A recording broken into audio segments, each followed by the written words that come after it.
चलिए भाई, good evening सभी को। कैसे हैं आप लोग? देखिए, आज हम लोग 11th का फिजिक्स जो है, ठीक है, कक्षा 11 का जो फिजिक्स है, इसका चैप्टर नंबर 11 हम लोग पिछले लेक्चर में कंप्लीट कर चुके हैं।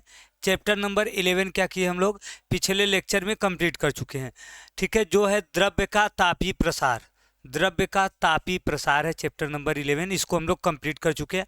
आज हम लोगों को देखिए क्या करना है, इस चैप्टर के महत्वपूर्ण बहुविकल्पीय प्रश्न और लघु उत्तरीय प्रश्न देखने हैं। ठीक है, लघु उत्तरीय और अति लघु उत्तरीय प्रश्न देखने हैं। बहुविकल्पीय देखने हैं, उसके बाद क्या क्या क्या देखने हैं भाई? लघु उत्तरीय और अति लघु उत्तरीय प्रश्न। ठीक है, तो भाई चलिए स्टार्ट करते हैं। देखिए, और पहले ये बताइए, कितने लोग पूरा क्लास करते हैं और नोट्स तैयार करते हैं?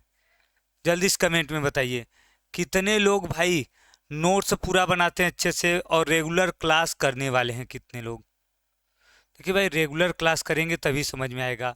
और एक दिन क्लास करेंगे, 4 दिन नहीं करेंगे, फिर आएंगे, फिर ऐसे देखेंगे तो फिर समझ में नहीं आएगा। समझने के लिए, पूरा आने के लिए, ठीक है, अच्छा नंबर, अच्छी तैयारी करने के लिए आपको रेगुलर क्लास करना होगा। क्लास क्या करना होगा भाई? रेगुलर करना होगा, तभी समझ में आएगा। ठीक है, तो आप लोग भाई रेगुलर करिए। देखिए, जो लोग रेगुलर नहीं है वो रेगुलर रहिए, रेगुलर क्लास करिए। ठीक है, तो चलिए देखिए हम स्टार्ट करते हैं। और आप लोग भाई बिना देखिए, अब ये लास्ट है भाई। अगर इसके बाद आप लोग देखिए भाई, शेयर करिए, अपने फ्रेंड में जोड़िए, संख्या देखिए बढ़ेगी तभी चलेगा। ठीक है, ऐसे तो फिर नहीं चलने वाला है।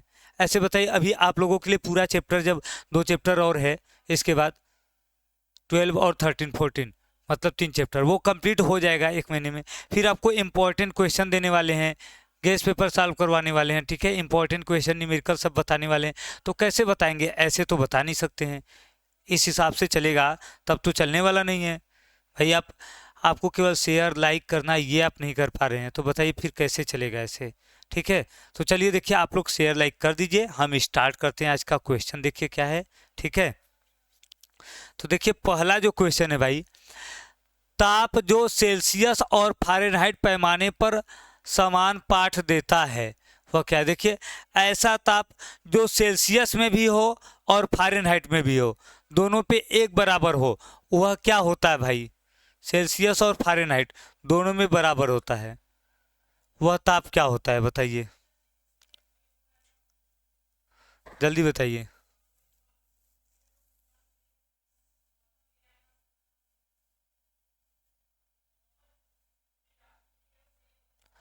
चलिए भाई, देखिए तो वह, देखिए ताप क्या होता है भाई? 40 डिग्री सेल्सियस होता है। कितना? 40 डिग्री सेल्सियस है, जो कि दोनों पे समान ताप देता है, चाहे सेल्सियस में हो या फिर फ़ारेनहाइट में हो, दोनों के लिए समान होता है। क्लियर है? अगला देखिए, केल्विन पैमाने पर पानी का हिमांक होता है। ये तो एकदम सिंपल है भाई, एकदम सिंपल है। केल्विन पैमाने पर पानी का हिमांक होता है, कितना होता है? केल्विन पैमाने पर पानी का हिमांक कितना होता है, ये बताइए। तो देखिए, केल्विन पैमाने पर जो पानी का हिमांक होता है भाई, सबसे कम वाली वैल्यू, तो केल्विन में देखिए क्या होते हैं, टोटल 100 होते हैं खाने। ठीक है, 100 खाने, और 273 से स्टार्ट होते हैं, लास्ट कहाँ होता है? 373। तो ये देखिए, ये हिमांक है। ठीक है, निम्न बिंदु, और जो अधिक बिंदु होता है, ये क्या होता है? क्वथनांक। तो हिमांक बिंदु कितना होगा? 273। सी नंबर सही हो जाएगा भाई। कितना होगा? 273 केल्विन। ठीक है, क्लियर है? अगला देखिए, किसी एल्युमिनियम के गोले को जल में डुबाया गया है, निम्नलिखित में कौन सा कथन सत्य है? एल्युमिनियम का गोला है, उसे जल में डुबाते हैं, तो 4 डिग्री सेल्सियस के जल की तुलना में 0 डिग्री सेल्सियस के जल में उत्प्लावनता कम होगी, उत्प्लावन बल कम होगा। 4 डिग्री सेल्सियस की तुलना में 0 डिग्री सेल्सियस में उत्प्लावनता क्या होगी? उत्प्लावन बल क्या होगा? अधिक होगा। या 0 डिग्री सेल्सियस में उत्प्लावनता 4 डिग्री सेल्सियस से क्या होगी? अधिक होगी, या इस पर निर्भर नहीं करेगी? क्या सही होगा भाई? तो देखिए जो जल की बात हो रही है यहाँ पर, बात किसकी हो रही, जल की। और जल का भाई आप सामान्य गुण देखिए, जो जल की विशेषता होती है वो सबसे अलग होती है। सभी पदार्थ का ताप घटाते हैं तो उसका आयतन क्या होता है, घटता है, और ताप बढ़ाते हैं तो आयतन क्या होता है, बढ़ता है। लेकिन जल के लिए उल्टा होता है, जल के लिए थोड़ा सा चेंज होता है। क्या होता है भाई, जल जब 100 से 4 डिग्री तक आता है तो उसका भी आयतन सभी की तरह कम होता है, घटता है। लेकिन जब 4 से 0 के बीच जाता है, 4 से घटने लगता है, तो उसका आयतन बढ़ने लगता है। आप लोग सुने होंगे कि बर्फ का आयतन अधिक होता है और पानी का कम होता है। तो यह क्या होता है, 0 डिग्री सेल्सियस के जल की तुलना में, जीरो मतलब 4 डिग्री सेल्सियस की तुलना में 0 डिग्री सेल्सियस में कम होगा, क्योंकि इसका आयतन अधिक हो जाएगा। आयतन अधिक जब हो जाएगा तो फिर क्या होगा, कम हो जाएगा उत्प्लावकता। तो ये देखिए ए नंबर सही हो जाएगा। क्या हो जाएगा, ए नंबर। राइट आंसर क्या हो जाएगा भाई, ए। राइट आंसर ए हो जाएगा। क्लियर है। अगला देखिए, 0 डिग्री सेल्सियस केल्विन पैमाने का मान होता है। 0 डिग्री सेल्सियस पैमाने का मान कितना होता है भाई, 273, 373, 274 या 275। देखिए भाई 273 होता है। कितना होता है, 273। 0 डिग्री सेल्सियस मतलब जो स्टार्टिंग का हो, तो केल्विन पैमाने पर 273 से चालू ही होता है। तो इसका सबसे जीरो मान क्या होगा, स्टार्टिंग मान 273। 273 केल्विन होता है। क्लियर है। नेक्स्ट देखिए, केल्विन पैमाने पर पानी का क्वथनांक होता है। केल्विन पैमाने पर पानी का क्वथनांक होता है, कितना होता है भाई, 273 या 373 या फिर 100 या फिर 230। तो देखिए अभी बताए केल्विन पैमाने में 273 से चालू होता है, 373 तक जाता है। ये सबसे कम वाला है, ये क्या होगा, हिमांक होगा। क्या होगा, हिमांक। और ये क्या होगा, क्वथनांक। क्वथनांक कितना होता है भाई, 373 केल्विन होता है। कितना होता है, 373 केल्विन। क्लियर है। 373 केल्विन किसका क्वथनांक होगा। क्लियर है। नेक्स्ट देखिए, किसी ताप पर आदर्श गैस के अणुओं में होती है। किसी ताप पर आदर्श गैस के अणुओं में केवल गतिज ऊर्जा होती है, केवल स्थितिज ऊर्जा होती है, या फिर क्या होती है भाई, दोनों होती है। तो देखिए केवल गतिज ऊर्जा होती है। आदर्श गैस के अणु में केवल गतिज ऊर्जा होती है। क्या होती है भाई, केवल गतिज ऊर्जा होती है।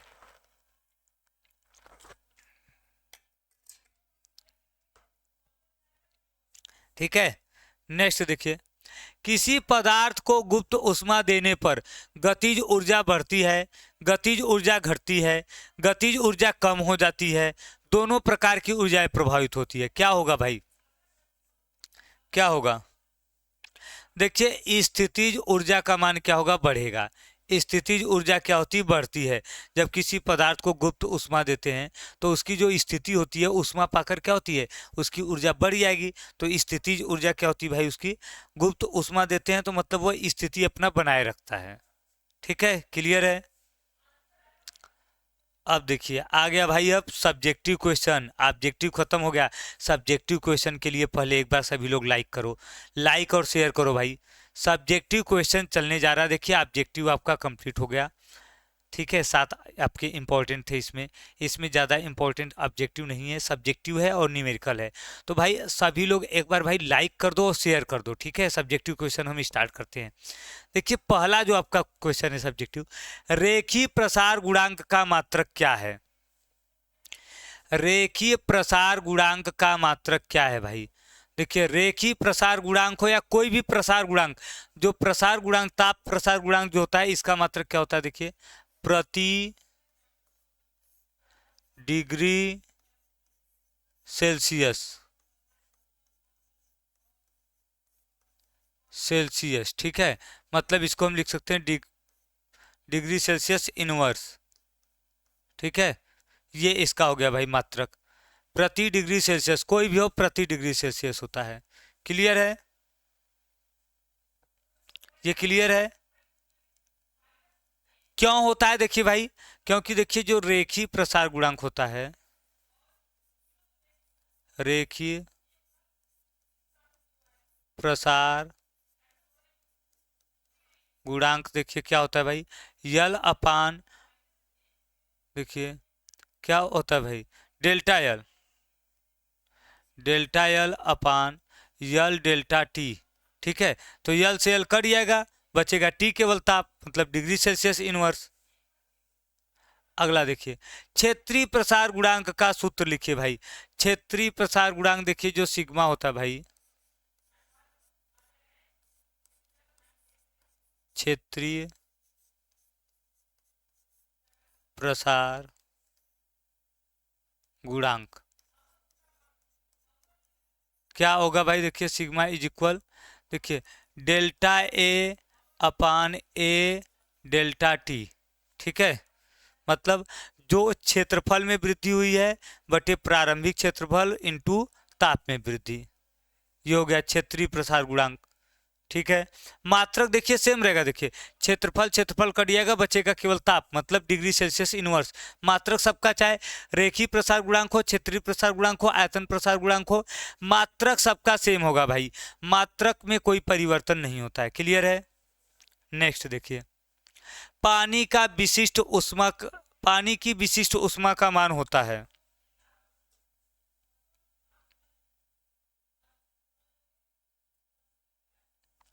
देखिए भाई पानी के विशिष्ट उष्मा का मान कितना होता है भाई? 4186 4186 जूल प्रति किग्रा केल्विन। ठीक है, जूल प्रति किग्रा केल्विन होता है भाई। क्या होता है? जूल प्रति किग्रा केल्विन। ये क्या है? पानी का विशिष्ट उष्मा का मान है, पानी के विशिष्ट उष्मा का मान है।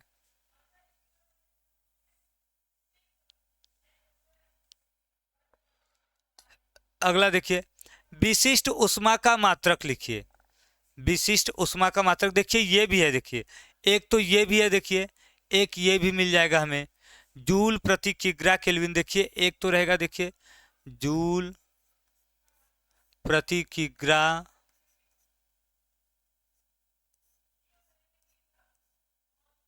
केल्विन। ठीक है, या तो हम क्या लिख सकते हैं भाई, या किलो कैलोरी, किलो कैलोरी प्रति किग्रा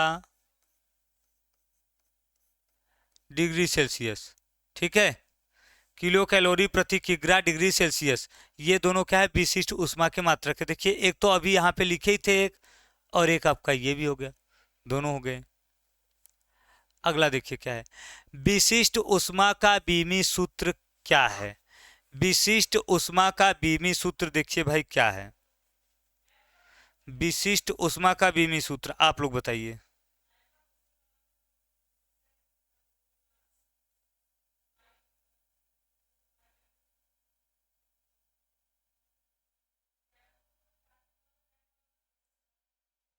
तो देखिए भाई इसका बीमी सूत्र देखिए क्या होता है, एल टी के पावर -2 थीटा के पावर -1। ये क्या है? ये विशिष्ट उष्मा का बीमी सूत्र है भाई, विशिष्ट उष्मा का बीमी सूत्र। ये क्या है? विशिष्ट उष्मा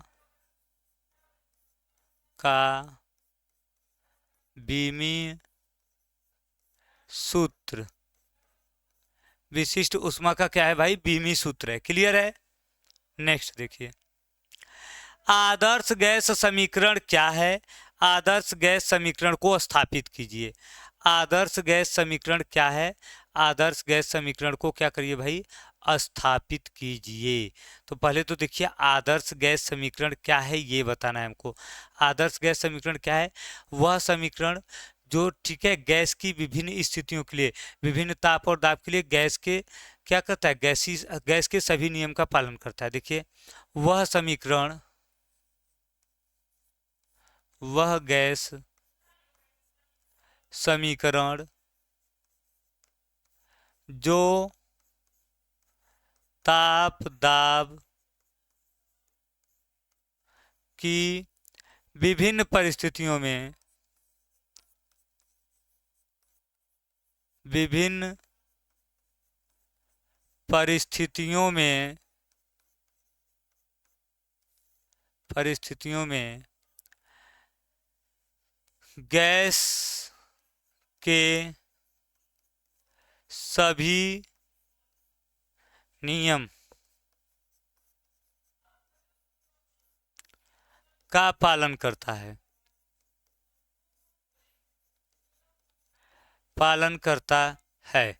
ठीक है, आदर्श गैस समीकरण कहलाता है। क्या कहलाता है भाई? आदर्श गैस समीकरण कहलाता है। क्या कहलाता है भाई? आदर्श गैस समीकरण कहलाता है। अब देखिए, आदर्श गैस समीकरण का हमें उत्पत्ति देखना है, ठीक है, कि ये कहाँ से आया, कैसे आया है।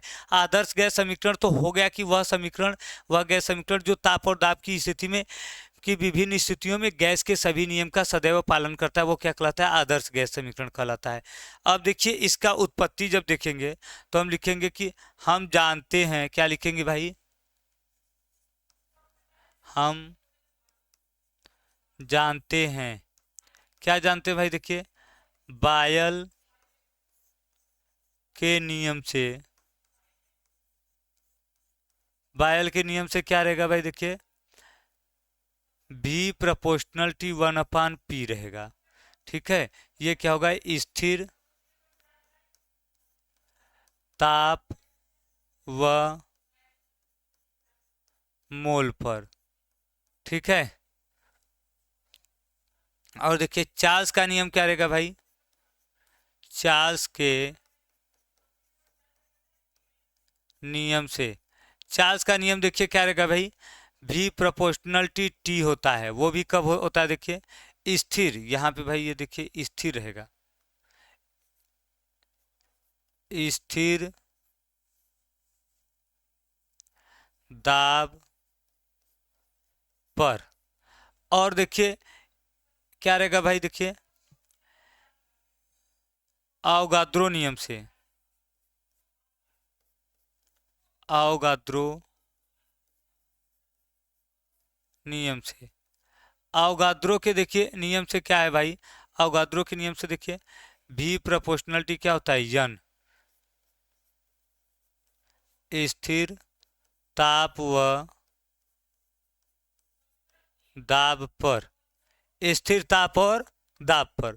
ठीक है, तो अब देखिए भाई, उपरोक्त तीनों समीकरण से, उपरोक्त तीनों समीकरण से, उपरोक्त तीनों समीकरण से देखिए क्या मिलेगा भाई? हमको मिल जाएगा, देखिए भी प्रोपोर्शनलिटी क्या मिल जाएगा? टी एन अपान पी, या V is equal N R T by P, P भी is equal N R T. ठीक है, जहां आर क्या है? गैस नियतांक है,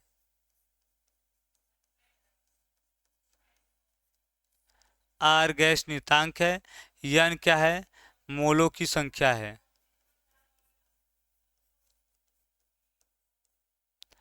ठीक है, टी क्या है? ताप है। ठीक है, और पी क्या है? दाब है। और भी क्या है? आयतन है। तो ये भाई क्या है? हमारा आदर्श गैस समीकरण। देखिए, हम बायल का नियम, चार्ल्स का नियम, अवगाद्रो का नियम, ठीक है, तीनों नियम है। बायल का नियम है, चार्ल्स का नियम है, अवगाद्रो का नियम है। बायल का नियम है कि स्थिर ताप और मोल पर, मोलों की संख्या पर किसी गैस का आयतन उसके दाब के व्युत्क्रमानुपाती होता है। चार्ल्स का नियम है कि स्थिर दाब पर किसी गैस का आयतन उसके ताप के समानुपाती होता है। ठीक है, जब ताप स्थिर रहेगा तो दाब के व्युत्क्रमानुपाती, और यहाँ दाब स्थिर है तो ताप के समानुपाती। और अवगाद्रो का नियम है कि उसमें उपस्थित मोलों की संख्या के समानुपाती होता है। अब तीनों समीकरण को जब हम मिला देंगे तो ये देखिए आ जाएगा। अब बराबर का चिन्ह हटाएंगे, सही अनुक्रमानुपाती को बराबर में चेंज करेंगे तो यहाँ नियतांक लगाएंगे, और नियतांक आर लगा दिए। आर क्या है? गैस नियतांक है। आर क्या है भाई? गैस नियतांक है। ठीक है, और देखिए जो आर का मान होता है यहाँ पे भाई, आर का मान होता है 8.314 जूल प्रति मोल केल्विन। ठीक है, जूल प्रति मोल केल्विन। ठीक है भाई, ये देखिए क्या आ जाएगा, ये इसका मान आ जाएगा आर का। क्लियर है? तो देखिए इसके इम्पोर्टेंट जो भी भाई शार्ट आंसर टाइप क्वेश्चन थे, ऑब्जेक्टिव थे, वो कंप्लीट हो गए। नेक्स्ट लेक्चर में हम लोग क्या देखेंगे, अगले लेक्चर में हम लोग देखेंगे इसका न्यूमेरिकल। लेकिन देखेंगे कब, जब आप लोग भाई शेयर और लाइक करेंगे तब, शेयर और लाइक करेंगे तब भाई। ऐसे देखिए ऐसे क्लास तो नहीं चलने वाला है। आप लोग शेयर करिए, लाइक करिए, नोट्स आपको बनाना, नोट्स आपको पीडीएफ भी फ्री में दिया जा रहा है। बताइए, क्लास भी फ्री में है, पीडीएफ भी है। आप पीडीएफ बताया जा रहा है बार बार कि alpha institute pro application download करेंगे, रजिस्ट्रेशन कर लेंगे, वहां से आपको पीडीएफ फ्री में मिल जाएगा। क्लियर है? चलिए, तो मिलते हैं नेक्स्ट लेक्चर में। और आप लोग शेयर लाइक कर दीजिए और हमेशा करने के लिए तैयार रहिए भाई।